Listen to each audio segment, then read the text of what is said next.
안녕하십니까. 임채문 세무사입니다. 최근에 우리 세무사 회원님들이 그 중간 배당을 통해서 그 차등 배당을 할 수 있느냐 없느냐 이런 질문을 저한테 몇 사람이 이렇게 질문을 하는데, 그것은 왜 그러냐 그러면 그 세무 잡지에, 세무사들이 주로 많이 보는 잡지에 그 중간 배당을 통해서 차등 배당을 할 수 없다, 그런 매스컴 자료가 있어가지고 그걸 보시고 이제 저한테 질문을 해서 제가 거기에 대해서 답을 해준 그런 예가 있었는데, 과연 그러면 중간 배당을 통해서 차등 배당을 할 수 있는지 없는지 같이 살펴보도록 하겠습니다. 중간 배당이라고 그러면 정기 배당 이외에 연 1회 한 번 더 배당을 할 수 있는 제도인데, 이것은 반드시 정관에 그 중간 배당을 할 수 있도록 정관에 규정이 돼 있어야 하고요. 상법에 규정된 중간 배당 절차에서 엄밀히 지켜야지. 이 상법 그 배당을 하려면 상법에서 이사회를 개최하려고 그러면 이사회 개최를 한다는 연락도 하고, 또 임시주총을 한다고 그러면 임시주총 그 주주들한테 안내를 해야 되잖아요.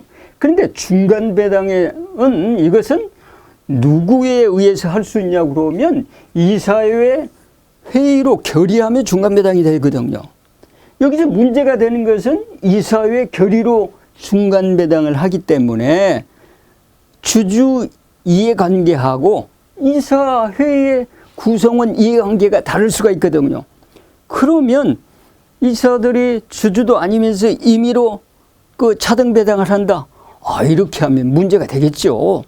이런 부분 때문에 이런 것들을 극복을 해야 중간 배당을 통해서 차등 배당을 할 수 있는 거예요. 그럼 그런 걸 어떻게 극복을 할 수 있는지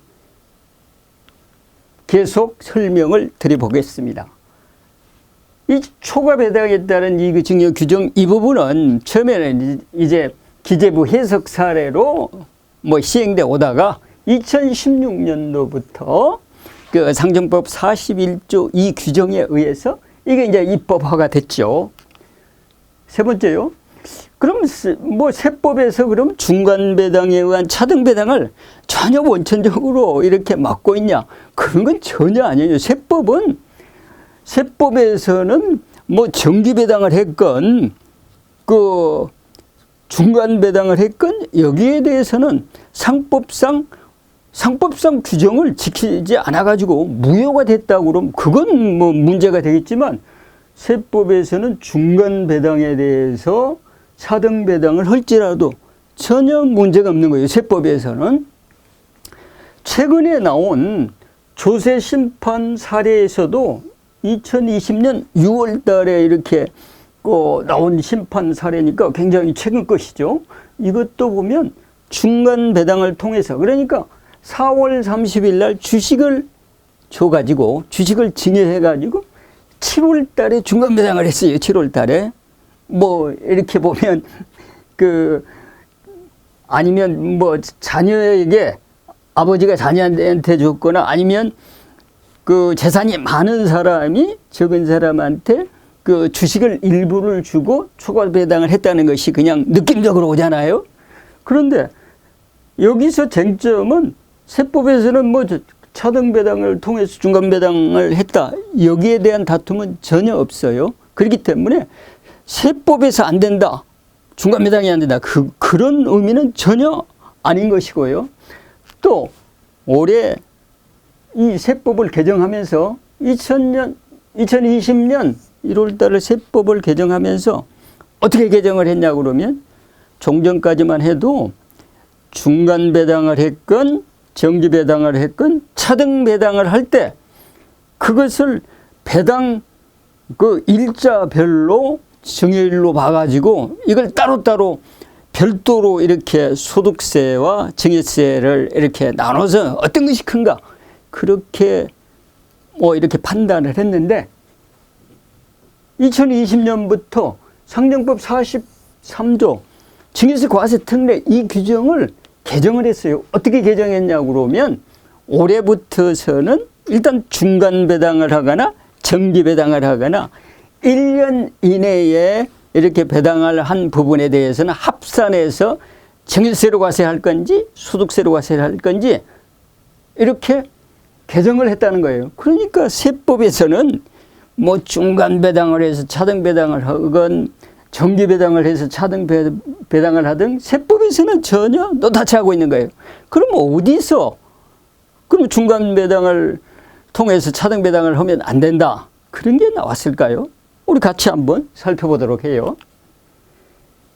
이 중간 배당에 따른 초과 배당을 하는 경우 유의를 해야 될 부분이 있는데 어떤 부분을 유의를 해야 되냐고 그러면 일단은 중간 배당을 통해서 차등 배당할 때는 상법상 절차와 규정을 이건 100% 준수를 해야 돼요. 만약에 이런 이사회 회의라든가 만약에 임시주총을 한다고 하면 임시주총을 한 그런 것들에 결격 사유가 있어가지고 무효가 되면 차등 배당에 대한 중간 배당도 무효가 되겠죠. 그러니까 일자라든가 통지 의무라든가 이걸 100% 잘 지켜야 된다는 거예요. 그래서 만약에 중간 배당을 통해서 차등 배당을 하려고 그러면 아까도 설명을 드린 것과 마찬가지로 이사회 구성원과 주주 이해가 다르잖아요.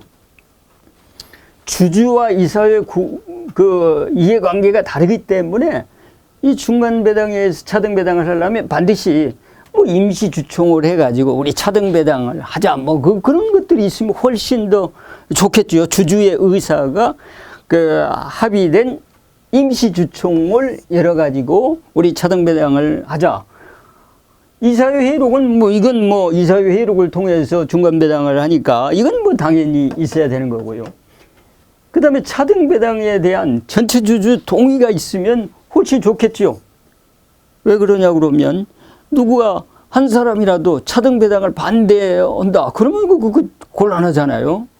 그 다음에 초과 배당금을 주주들이 난 초과 배당을 대주주가 배당을 포기해서도 그 부분에 대해서 특정인에게 배당을 더 하게 해도 난 그 부분 동의한다. 그런 부분을 이렇게 받아놓고 이사회 회의에 의하거나 임시주총을 거쳐서 이렇게 하면 별 문제가 없겠죠. 이것도 2020년 12월 30일 이전까지만 유효하다는 거예요. 입법 애교가 됐잖아요. 그러니까 내년 1월 1일부터는 그러니까 2021년 1월 1일 이후에는 초과 배당에 따른 이익의 증여 이 규정이 별로 혜택이 없는 걸로 바꿔져 버리잖아요. 그러니까 올해 지금 2020년 12월부터 12월 사이에 이 결의를 하는 게 아니고 초과 배당 금액까지 다 지급을 해야 되는 거예요. 올 연말 안에까지. 그래야 이것을 올해 세법에 의해서 절세 혜택을 볼 수가 있는 것이지 내년에 만약에 이거 결의는 올해 하고 지급은 내년에 한다. 이건 내년 법 규정을 적용받을 수 있기 때문에 만약에 중간 배당에 의해서 차등 배당이나 초과 배당을 한다 그러면 반드시 2020년 12월 30일까지 배당 절차가 다 끝나고 배당금 지급까지 다 끝나야 된다는 거 유의해 주시면 좋겠습니다. 지금까지 강의를 들어주셔서 감사합니다. 고맙습니다.